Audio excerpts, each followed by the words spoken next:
ఇక మీడియా విషయానికి వస్తే నిన్న ఏదో మహా న్యూస్ మీద ఏదో దాడి చేసిరని చెప్పి పాపం చాలా చాలా కన్నీరు గారుస్తున్నారు. చంద్రబాబు నాయుడు గారు, వారి మంత్రివర్గ సహచరులు, ఇక్కడ వారి శిష్యులు, వారి శిష్యత్వం మంత్రివర్గ సహచరులు. కానీ మేము ఒకటి చాలా స్పష్టంగా చెప్పదలుచుకున్నాం, ఇక్కడ కొన్ని మీడియా హౌజులు కావు, మీడియా పేరు అడ్డం పెట్టుకొని స్లాటర్ హౌజులు నడుపుతున్నారు. స్లాటర్ హౌజులు నడుపుతున్నారు. ఇవి మీడియా హౌజులు కావు, స్లాటర్ హౌజులు. కొన్ని 2-3 స్లాటర్ హౌజులు ఉన్నాయి. కేసీఆర్ని ఎట్లా చంపాలి, కేటీఆర్ని ఎట్లా చంపాలి వ్యక్తిత్వాన్ని అని చెప్పి అదే పనిగా దాడులు చేస్తున్నారు. నిజమే, మీ చేతులను ఆయుధాలతో మీరు దాడి చేద్దాం అనుకుంటే లక్షలాది మంది కేసీఆర్ అభిమానులు చూస్తూ కూర్చోరు. వాళ్ళ చేతులు ఉన్న ఆయుధాలకు వాళ్ళు కూడా పని చెప్తారు. నిన్న జరిగింది దాడి కాదు, నిరసన మాత్రమే. నేను దాడి మొదలు పెడితే అట్లా ఉండదు. కానీ మొదలు పెట్టమని మాత్రం అనుకోకండిగా, మొదలు పెట్టమని అనుకోకండిగా. మా సహనానికి కూడా పరీక్ష అయిపోయింది. నోటికొచ్చిన పద్ధతుల్లో మీకు ఇష్టం వచ్చిన బూతులు మాట్లాడుతూ మేము మీడియా అని చెప్పి మేము రాస్తామని మాట్లాడితే ఎవడుకుంటాడరా, ఎందుకుంటాడరా? ఇప్పటికైనా నేను చెప్తున్నా, మహాన్యూస్ యాజమాన్యం వెంటనే కేసీఆర్కు కేటీఆర్కు క్షమాపణలు చెప్పాలి, చెంపలేసుకోవాలి. లేదంటే ఎవడిని వదిలిపెట్టాం. మీడియా ముసుగులో దాచుకుందాం అనుకుంటున్నారేమో, లేదా చంద్రబాబు రేవంత్ రెడ్డి కాపాడతారనుకుంటున్నారేమో. ఎక్కడ ఉన్నా, ఎక్కడ దాచుకున్నా బిన్ లాడెన్ వెతికినట్టు వెతికి పట్టుకొని మీ పని చేస్తాం. ఒక్కడిని కూడా వదిలిపెట్టాం. ఒక పథకం ప్రకారమే ఈ దుర్మార్గానికి పూనుకుంటున్నారు. గత సంవత్సరాల కాలంగా ఓపిక పడతా ఉన్నాం. ఈ వంక పెట్టి ఆ వంక పెట్టి ఓ స్లాటర్ హౌస్లను పెట్టుకొని ఇక్కడ డ్రామాలు ఆడుతున్నారు. ఎవరి గురించి మాట్లాడుతున్నారు? తన ప్రాణాన్ని అడ్డం పెట్టి తెలంగాణ సాధించిన కేసీఆర్ గురించి మాట్లాడతారా మీరు? ఏమనుకుంటున్నారు? మీ బల్పులేంది, మీ అహంకారాలేంది?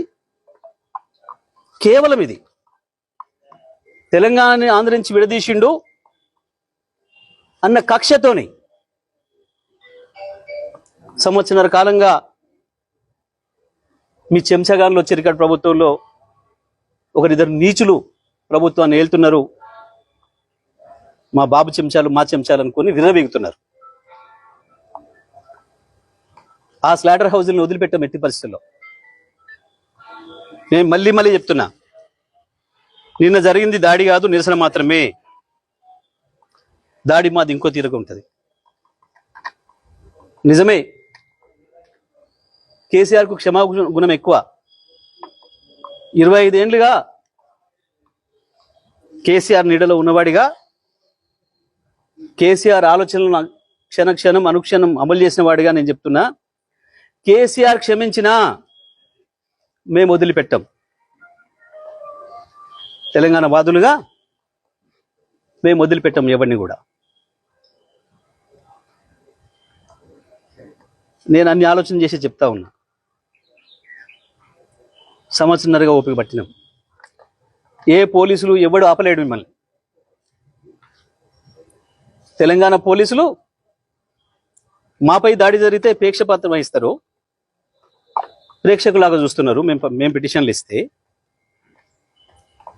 వాళ్ళ దగ్గర అక్రమ పిటిషన్లు తీసుకుని మాపై కేసులు పెడుతున్నారు. దీనికి ఏదో భయపడతాం అనుకుంటున్నారు.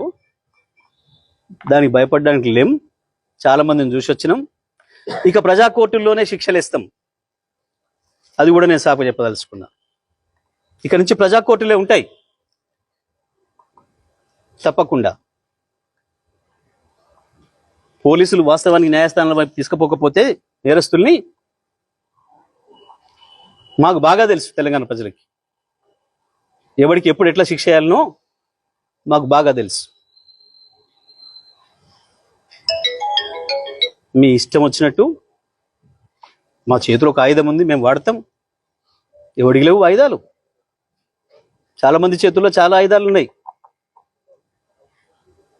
వాడతారు, తప్పకుండా వాడతారు సందర్భం వచ్చినప్పుడు. నేను మళ్ళీ డిమాండ్ చేస్తున్నా మహాన్యూస్ యాజమాన్యం మీరు చేసిన దుర్మార్గం అంతా ఇంత కాదు. కేసీఆర్ పైన కేటీఆర్ పైన మీరు చేసిన దాడి ఒక హేయమైన దాడిని చేసింది. ఇంకా బుద్ధి తెచ్చుకోకుండా ఏందో అవాకులు చెవాకులు పేలుతున్నారు. పెట్టుకుంటారా మాతో మీరు? రాజకీయ పార్టీలుగా మేము చూసుకుంటాం. కాంగ్రెస్ ఏమంటుంది, బీజేపీ ఏమంటుంది, ఇంకో పార్టీ ఏమంటుంది, మేమేమంటున్నాం, మేము చూసుకుంటాం. మీ బలిపి ఏంది, మీ అహంకారం ఏంది? మీ ఇష్టం వచ్చిన మేమ్స్ పెట్టడానికి ఏమనుకుంటున్నారు? ఎక్కడ ఉంటున్నారు? ఎక్కడ బతుకుతున్నారు?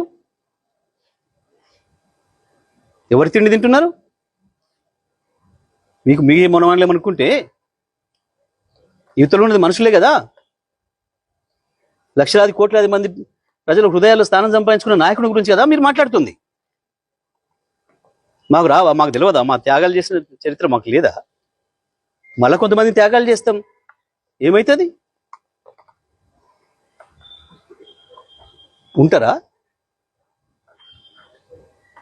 ఏ బలుపుతోని, ఏ అహంకారంతోని, ఎవరిని చూసుకొని ఈ ప్రేలాపన?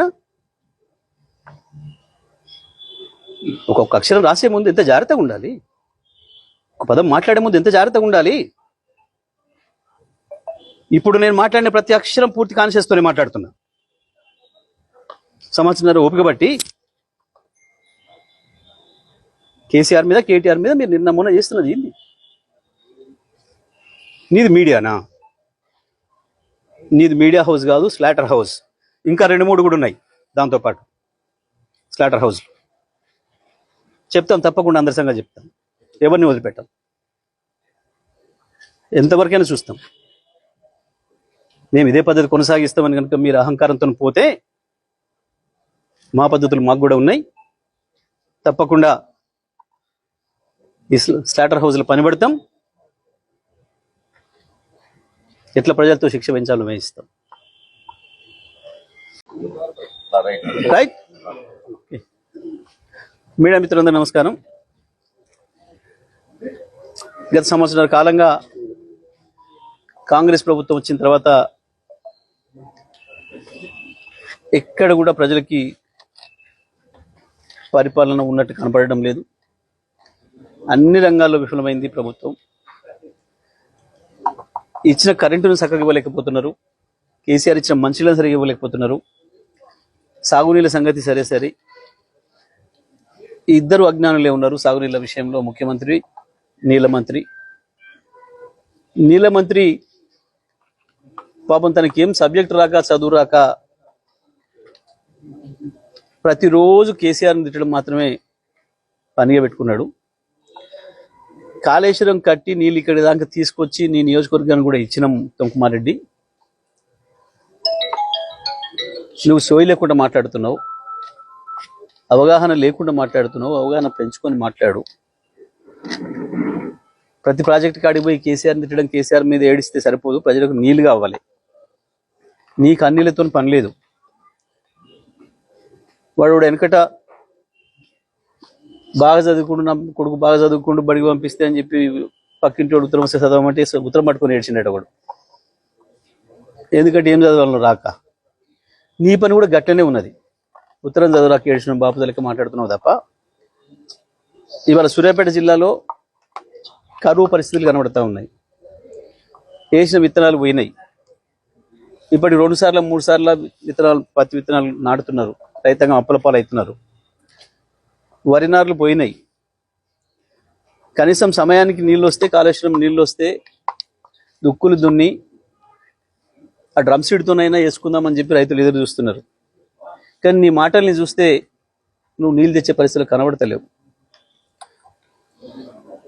ఏమన్నంటే ఎన్డీఏసీ అదో పనికి మాలిన చర్చ. ఎన్డీఏసీ అవసరం లేదు మనకు. ఈ దేశంలో ఏ రాష్ట్రం కూడా ఆ ప్రాజెక్టులో ఆ రాష్ట్రమే చూసుకుంటుంది తప్ప ఎన్డీఏసీ అనుమతుల కొరకు చూడదు. ఆంధ్రప్రదేశ్ చరిత్రలో కూడా ఏ ఒక్కరోజు ఎన్డీఏసీ అనే మాట ఎవరు వినలే. ఎన్డీఏసీ పేరు కూడా ఎవరో తెలియదు. కేవలం నువ్వు, నీ ముఖ్యమంత్రి రేవంత్ రెడ్డి ప్రచారం చేసుడు తప్ప ఎన్డీఎస్ ఎవడు పట్టించుకోడు దేకడు. దాని పేరు చెప్పి దీని పేరు చెప్పి పని తప్పించుకునే పని దొంగ వ్యవహారం చేస్తున్నారు మీరు. ఇది ఇప్పటికైనా డిమాండ్ చేస్తా ఉన్నా సూర్యాపేట జిల్లా రైతుల తరఫున వెంటనే కన్నెపల్లి పంపులు ఆన్ చేయాలి, కాలువలలో నీళ్ళు తీసుకురావాలి. పత్తి రైతులు ఎవరైనా ముందుకేస్తే మొలిసిన వాళ్ళు ఉంటే ఆ నీళ్ళు కట్టుకొని బతికించుకుంటారు. మిగతా వరి నాటుకునే రైతులు కూడా పోసిన నాట్లు పోతే పోయినాయి. కనీసం ఇప్పుడు నీళ్ళు ఇస్తే మళ్ళీ దున్నుకొని డ్రమ్ సీడ్ ద్వారానో ఇతర పద్ధతులను వెదజల్లే పద్ధతులను చేసుకుంటాం కదా మేమని చెప్పి ఎదురు చూస్తున్నారు. వెంటనే మీ రాజకీయ డ్రామాలు ఆపి కన్నెపల్లి పంప్ హౌస్ ప్రారంభం చేసి సూర్యాపేట జిల్లా రైతాంగానికి నీళ్ళు ఇవ్వాలని చెప్పి నేను డిమాండ్ చేస్తా ఉన్నాను.